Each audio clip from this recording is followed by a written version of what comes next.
যদি প্রাণীদের এতটুকু নিরাপত্তা থাকে, একটা মানুষের জীবনের নিরাপত্তা এই ধর্মের কত উপরে আপনার কল্পনা করতে পারেন?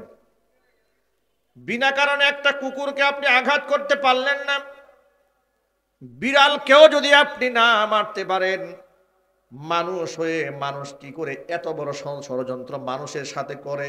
জবান ছেড়ে দিয়ে এক বাক্যে বলুন তো, হেদায়েত দেওয়ার মালিক কে? পৃথিবীর কোন মানুষের হাতে হেদায়েতের মালিকানা আছে?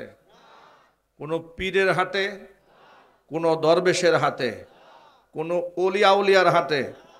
ওলিয়া উলিয়া পীর বুজুর্গ উলামা মাশায়েখ তো বহু দূরের কথা, আল্লাহর নির্বাচিত বেগুনা মাসুম, আল্লাহর পক্ষ থেকে হেফাজত প্রাপ্ত বেগুনা মাসুম বান্দা আম্বিয়া আলাইহিমুস সালাতুস সালাম, তারাও হেদায়েতের মালিক ছিলেন না। হেদায়েতের মালিক কে? সুতরাং আল্লাহর কাছে আমরা হেদায়েত কামনা করছি, আল্লাহ তাআলা যেন আজকের ওসিলা করে আমাদের সকলকে পরিপূর্ণ হেদায়েত দান করেন। দেখুন, আল্লাহ তাআলা বান্দাকে সঠিক পথে পরিচালিত করার জন্য ইসলামটাকে আল্লাহ তাআলা খুব সহজভাবে বান্দার সামনে উপস্থাপন করেছেন। ইসলামকে মান্য করা, পালন করা একদম সহজ। একদিক থেকে এটা টোটালি একটা বৈজ্ঞানিক ব্যাপার, আরেক দিক থেকে এটা মানুষের দেহের সাথে, আত্মার সাথে, সংস্কৃতির সাথে, ফিতরাতের সাথে, তবিয়তের সাথে খাপ খায়, অ্যাডজাস্ট হয়ে যায়। এমন বিধিবিধান দিয়ে আল্লাহ পাক এই দিনের প্রতিটি বিধানকে এত সুন্দরভাবে আমাদের জন্য সহজ করে দিয়েছেন, যা মান্য করা, পালন করা বান্দার জন্য মোটেও কষ্টকর হয় না। সুবহানাল্লাহ বলেন। এই জন্য ইসলামের প্রতিটি বিধান সার্বজনীন। পৃথিবীতে একমাত্র ধর্ম ইসলাম যা সার্বজনীন বলা যায়, যা সকল মানুষের কল্যাণ বয়ে নিয়ে আসে। যে ধর্মের বিধিবিধান এলাকায় বাস্তবায়িত হলে মুসলিম অমুসলিম এমনকি প্রাণীকুল পর্যন্ত নিরাপত্তা লাভ করে। নবী করিম সাল্লাল্লাহু আলাইহি সাল্লাম বলেছেন, প্রয়োজনে গাছ কাটবে, বিনা প্রয়োজনে গাছের পাতাও ছিঁড়বে না। এর মানে আল্লাহর নবী সাল্লাল্লাহু আলাইহি সাল্লাম গাছের জন্য রহমত। নবীজি সাল্লাল্লাহু আলাইহি সাল্লাম দেখতে পেলেন একটা উট রসুলের পায়ে এসে সিজদায় পড়েছে। উটের চোখ থেকে দরদর করে পানি পড়ছে। উটটা একেবারে জীর্ণ শীর্ণ। নবীজি সাল্লাল্লাহু আলাইহি সাল্লাম বললেন, উটের মালিককে ডেকে নিয়ে আসো। উটের মালিককে ডাকা হলো। আল্লাহর হাবিব উটের মালিককে ডেকে বলছে, তুমি তোমার উটকে যে পরিমাণ পরিশ্রম করাও সেই পরিমাণ খাবার দাও না। উটকে তোমরা কষ্ট দিচ্ছ। মনে রেখো, উটের উপর জুলুম করা যাবে না। প্রাণীর গাতে চিহ্নিত করে রাখার জন্য লোহা গরম করে তাপ দেওয়া হতো। নবীজি সাল্লাল্লাহু আলাইহি সাল্লাম এটাকে হারাম ঘোষণা করলেন। চিৎকার দিয়ে এখন সুবহানাল্লাহ। পয়েন্টগুলো খেয়াল করবেন। ইসলাম কিভাবে সার্বজনীন হলো, ইসলাম সকলের জন্য কি করে হলো, এটা একটু বুঝতে হবে সকলের। গাছের উপর আল্লাহর নবী রহমতের আচরণ করলেন, গাছের কথা বললেন, বিনা প্রয়োজনে গাছের পাতা ছিঁড়বে না। তার কারণ গাছের পাতাগুলো আল্লাহ রব্বুল আলামিনের জিকির করে।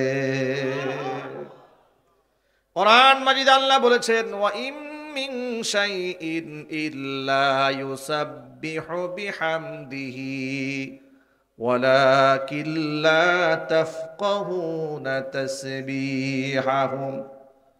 পৃথিবীতে এমন কোনো জিনিস নাই যা আল্লাহ পাকের তাসবিহ তাহলিল করে না, কিন্তু তোমরা তাদের ভাষা বুঝতে পারো না। প্রত্যেকে আপন আপন ভাষায় তাসবিহ জপে কার? গাছের পাতা ছিঁড়তে আল্লাহর নবী সাল্লাল্লাহু আলাইহি সাল্লাম বারণ করলেন। প্রাণীর গায়ে দাগ দিতে বারণ করে দিলেন।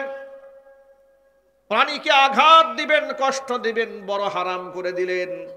হাদিস শরীফের মধ্যে এসেছে, একজন বাজারি খারাপ মহিলা মরু প্রান্তরে হেঁটে যাওয়ার সময় তিনি দেখতে পেলেন যে একটা কুকুর, রাস্তার কুকুর ক্ষুধা এবং তৃষ্ণায় মরু প্রান্তরে হাবুড় কড়াগড়ি করছে জমিনে। মহিলা বুঝতে পারলেন যে কুকুরটা দারুণ ক্ষুধার্ত এবং তৃষ্ণার্ত। যদি কুকুরের মুখে একটুখানি পানি তুলে দিতে পারতাম, কুকুরটা প্রাণে বেঁচে যেত। কিন্তু কুকুরকে যে পানি পান করাবো, পানি পাবো কোথায়? মরু প্রান্তরে পানির সংকট। ডান বাম তালাশ করে দেখলেন, কোথাও পানি পাওয়া যাচ্ছে না, কোনো লোক নাই। অদূরেই তিনি একটা কূপ দেখতে পেলেন। এবার কূপের মধ্যে পানিও দেখতে পেয়েছেন, কিন্তু পানি সেখানে বের করবেন কিভাবে? চলার পথে কিন্তু বালতি নিয়ে আসেননি, রশিও হাতে নাই। কিন্তু মেয়েটির মনে কুকুরের প্রতি দয়া সৃষ্টি হলো। মেয়েটি আরবের মেয়ে, চামড়ার মোজা ব্যবহার করত, চামড়ার মোজা খুলেছে, গায়ের ওড়নাকে রশি বানিয়ে, পায়ের চামড়ার মোজাকে বালতি বানিয়ে বহু কষ্ট করে কুকুরের জন্য কুয়া থেকে একটু পানি বের করে তৃষ্ণার্ত ক্ষুধার্ত কুকুরের মুখের মধ্যে দিয়ে দিয়েছে। কুকুর পানি পান করে জীবন বাঁচিয়ে যাওয়ার পরে, জীবন বাঁচার পরে আনন্দে উদ্বেলিত হয়ে, আনন্দে আত্মহারা হয়ে কুকুরটা লেজ লড়াতে শুরু করেছে। আল্লাহর নবী সাল্লাল্লাহু আলাইহি ওয়াসাল্লামকে আল্লাহ পাক জানালেন, ও আমার হাবিব, এই দৃশ্যটি পৃথিবীর কেউ দেখেনি, কিন্তু আমি আল্লাহ পাক দেখেছি, আমি তার সাক্ষী হয়েছি।